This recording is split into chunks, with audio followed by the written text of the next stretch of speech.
Buenos dias from Greenway Parks. This is the Rorschach Argentina update from the 8th of January, 2026. A quick summary of what's going down in Argentina. We can't start this week's episode with any topic other than the capture of Venezuelan President Nicolás Maduro by United States forces. President Milei immediately celebrated the operation, aligning himself fully with the U.S. On social media, he posted, "Freedom moves forward, long live freedom, damn it," and later described the event as the fall of a dictator and a narco-terrorist. On the diplomatic front, the region is divided.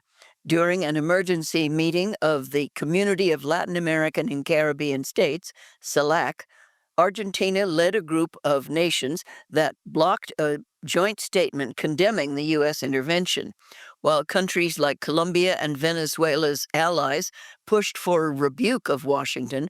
Argentina, supported by Paraguay, Ecuador's, among others, prevented the consensus, arguing that the operation removed a leadership flagged for human rights violations. However, not everyone at home agrees with President's stance. Former President Cristina Fernández de Kirchner strongly condemned the U.S. operation, calling it a literal kidnapping and an act of absolute illegality. She argued that it violates international law and sets a dangerous precedent for the region. Other opposition figures warned that celebrating foreign military interventions could backfire on Latin American sovereignty in the long run. As a direct consequence of the events in Venezuela, the Ministry of Security announced the reinforcement of all border controls and airports. Additionally, Manuel Adorni, the chief of staff, confirmed a ban on entry for any Venezuelan officials, military personnel, or business owners linked to the Maduro administration. The Argentine government wants to ensure that no members of the ousted regime find refuge in Argentina. Meanwhile, the judicial system is also making moves. The Argentine prosecutors and NGOs representing Venezuelan victims have asked the federal courts to seek Maduro's immediate extradition from the United States to Argentina. They want him to face trial in Argentina for crimes against humanity based on the principle of universal jurisdiction. This follows an arrest warrant Argentina had already issued back in September 2024. Shifting to the economy, there is some positive data for the current administration. Argentina's sovereign risk fell to its lowest level in 7 years, dropping below 560 basis points. Investors are reacting optimistically to the government's fiscal discipline and the recent legislative victories. This drop is crucial because it brings the country closer to being able to access international credit markets again, potentially by 2026.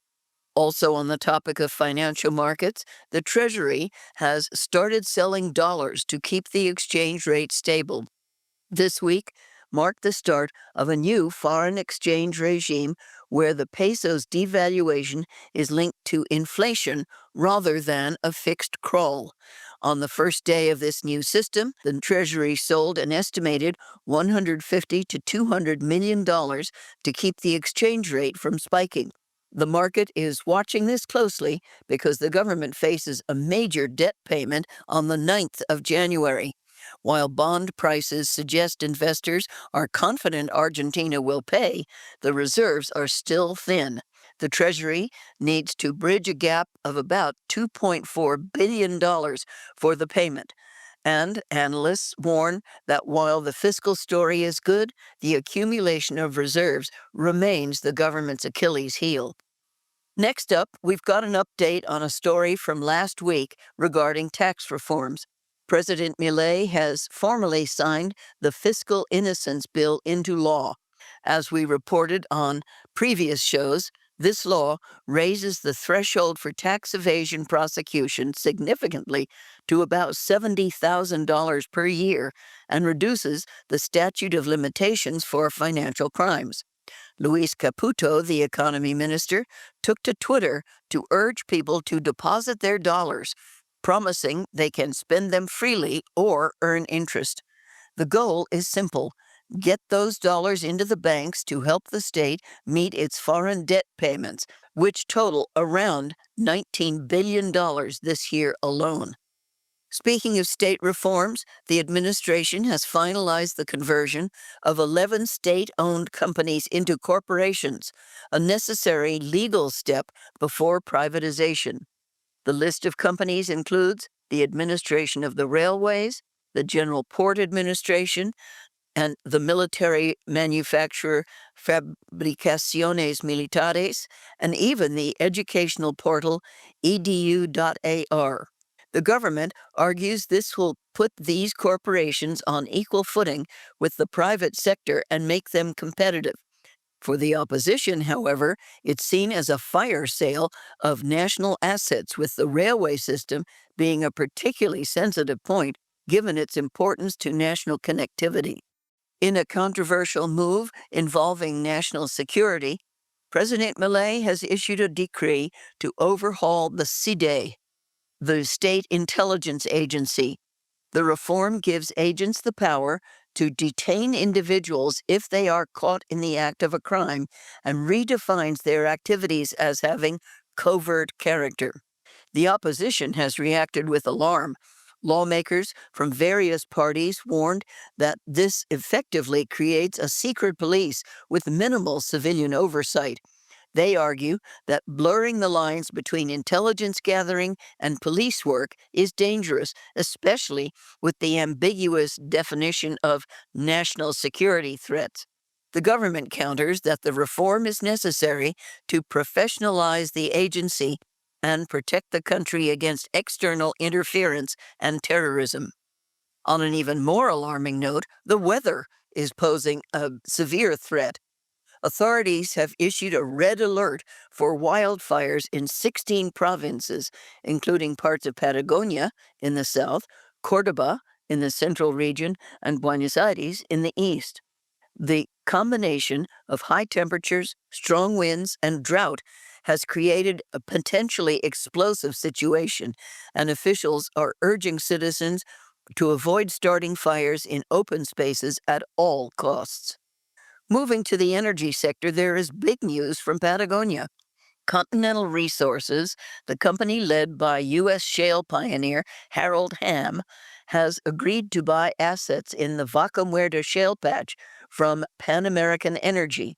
Hamm is a major figure in the U.S. energy industry, and this deal signals a growing interest from American capital in Argentina's massive shale oil and gas reserves. Further south, the Tierra del Fuego province is facing a tough start to the year. The local economy is struggling with layoffs in the industrial sector, and several key officials in the governor's cabinet have resigned. To add to the tension, Gustavo Melechia, the governor, publicly disagreed with President Milei, condemning the U.S. intervention in Venezuela and calling for peace in the region. Internationally, the president's profile continues to rise.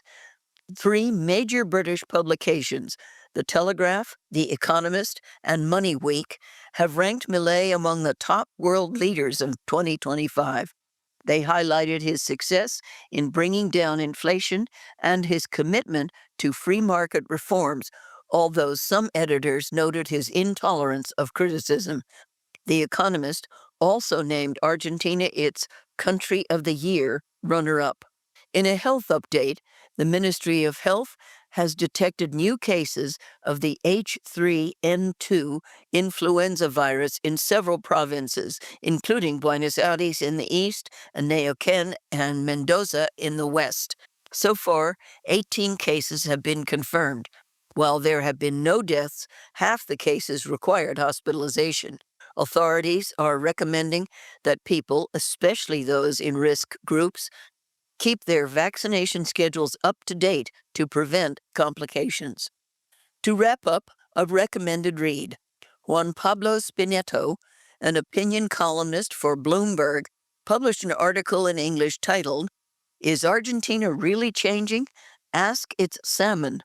The piece argues that Argentina is undergoing a profound shift toward economic realism and uses the recent reversal of a salmon farming ban as a primary symbol of this change, moving away from ideological environmentalism toward pragmatic industrial development. Check the full piece with the link in the show notes. And that's it for this week. Thank you for joining us. We want to start this new year on the right foot, so send us some feedback to improve our shows. Nos vemos la próxima semana.